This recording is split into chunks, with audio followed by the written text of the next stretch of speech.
Hello and welcome to Play CCN. I'm your host, Sandra Rossi, editor of Climate Control News.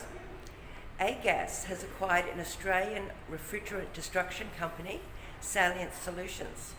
The Melbourne-based company owns, designs and manufactures the PyroPlus technology, which is used for the destruction of high-risk hazardous waste, including fluorocarbon refrigerants.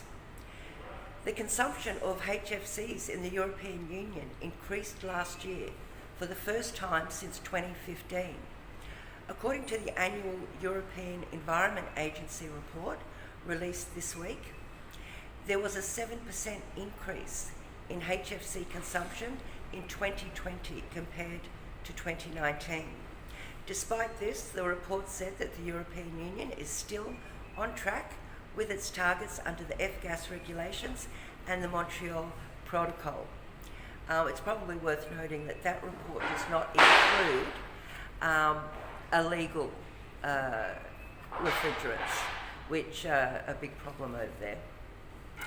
Okay, Toshiba has walked away from a number of buyout offers, according to a new Reuters report.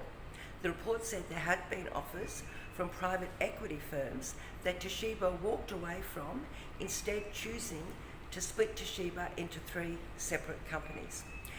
This decision has widened the gulf between the company and a number of hedge fund investors, the report said.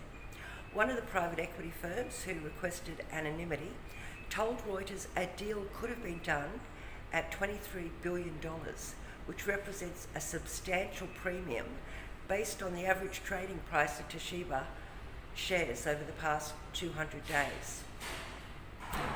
The federal opposition has released its climate policy for the next election.